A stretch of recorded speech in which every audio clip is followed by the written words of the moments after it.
안녕하세요. 이젠입니다. 오늘은 한강 작가님의 소년이 온다와 함께 하겠습니다. 소년이 온다는 5.18 항쟁 다음 날인 2014년 5월 19일에 발행되었습니다. 제가 개인적으로 한참 힘든 시기에 소년이 온다를 읽었는데요. 작은 아이가 건강이 안 좋았던 시기였습니다. 책 읽기가 힘들던 때라 폈다 덮였다를 여러 번 했더랬습니다.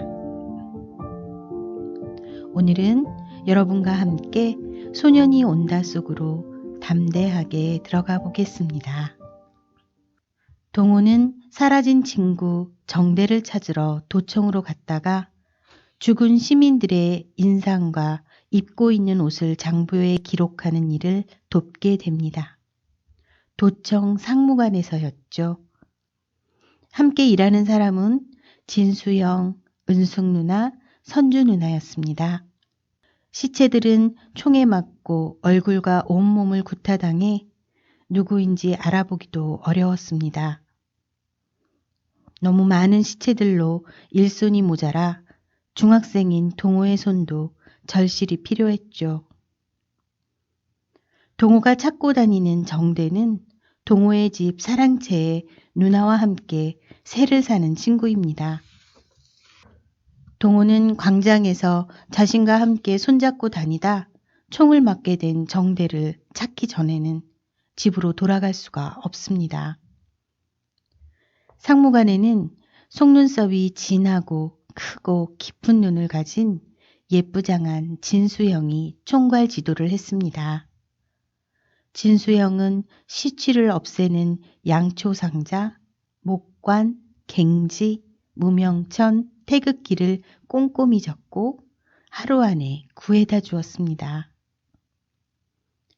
웃을 때 장난스러운 덧니를 드러내고 수피하여고 교복을 입은 채 시체를 닦던 은숙 누나, 양장점 미싱사 선주 누나, 누나들은 피가 부족해 죽어간다는 가두방송을 듣고 헌혈을 하러 왔다가 일손을 도우려 얼결에 시신을 맡았다고 합니다.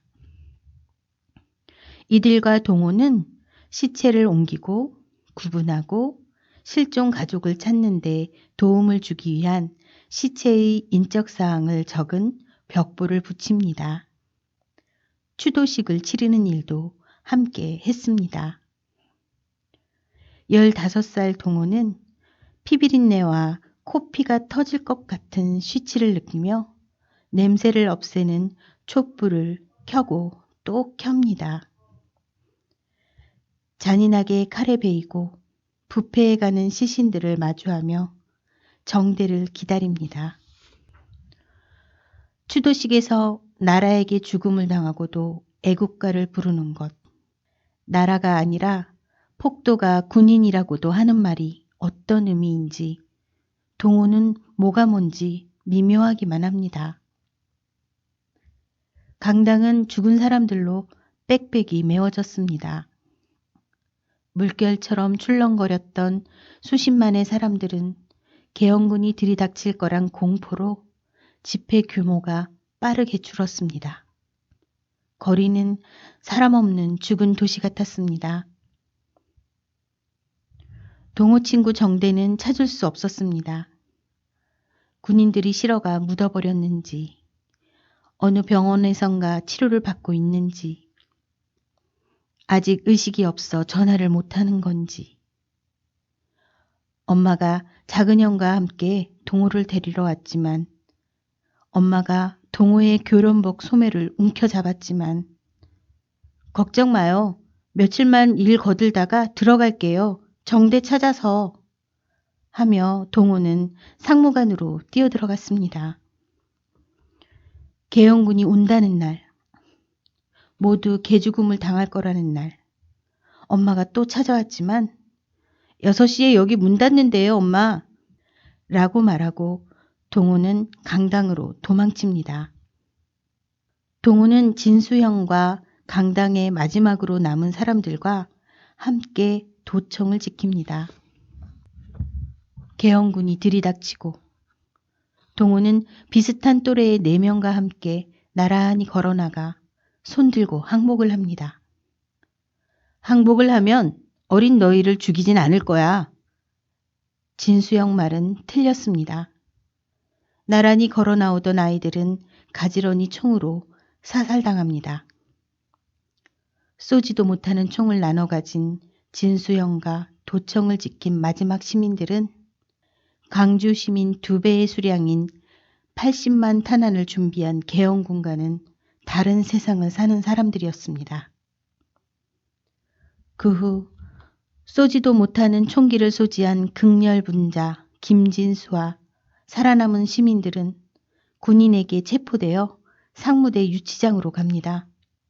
그리고 폭도라는 거짓 자백을 받아내기 위한 잔인한 고문을 받게 됩니다.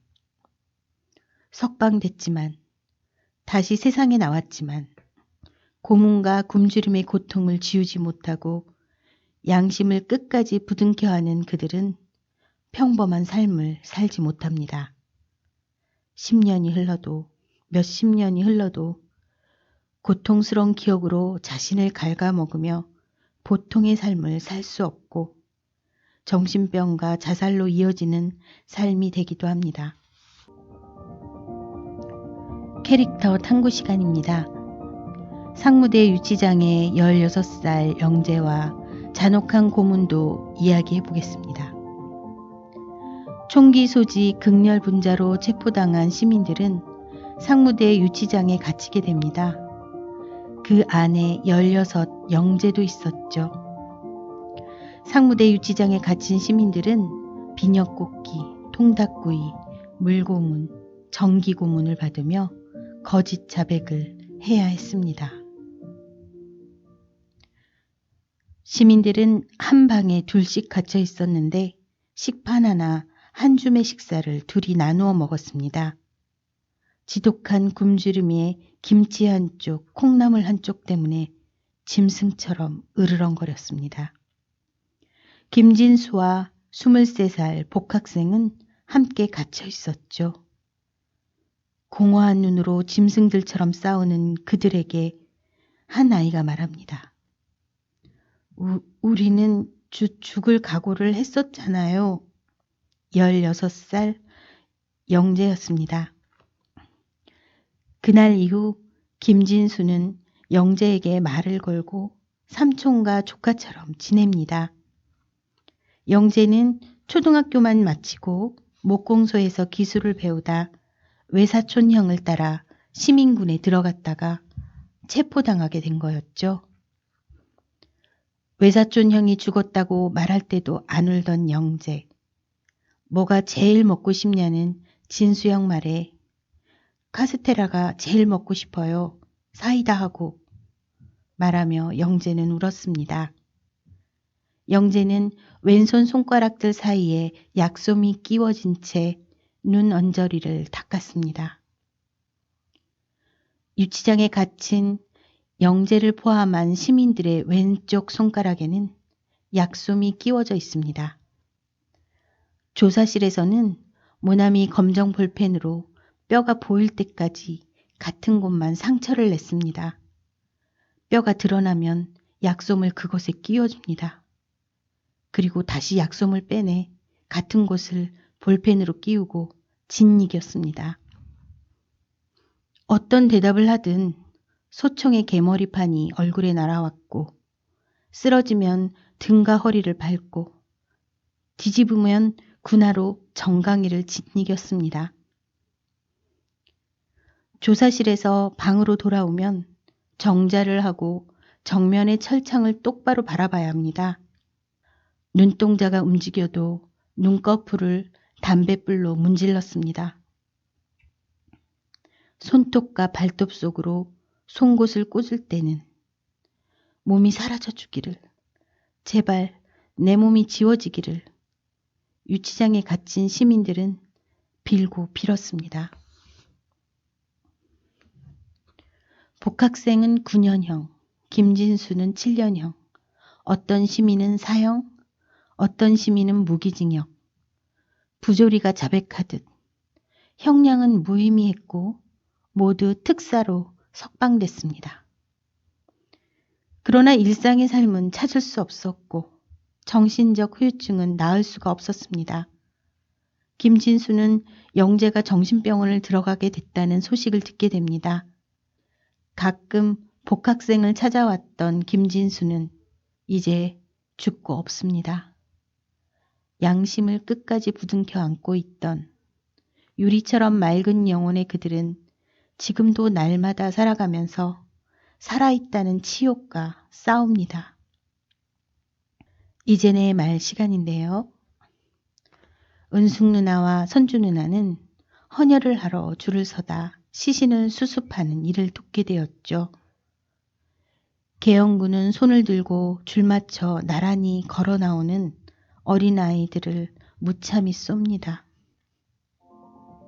헌혈을 하던 시민, 총이 있어도 쏘지 못했던 시민, 어린아이까지 총을 겨눈 계영군, 그리고 지시한 사람, 모두 사람입니다. 우리는 어떤 사람입니까? 나는 어떤 사람입니까? 그때는 어떤 사람이었습니까? 지금은 어떤 사람입니까? 여러분, 소년이 온다를 읽는 게 참 오래 걸렸습니다. 비교적 두껍지 않은 소설인데도 문장이 잘 읽히는데도 말이죠. 한강 작가님의 노벨상을 축하드리는 작은 축사처럼 읽고 정리해봤습니다. 이젠의 북쿠키 다음 시간에 뵙겠습니다. 감사합니다.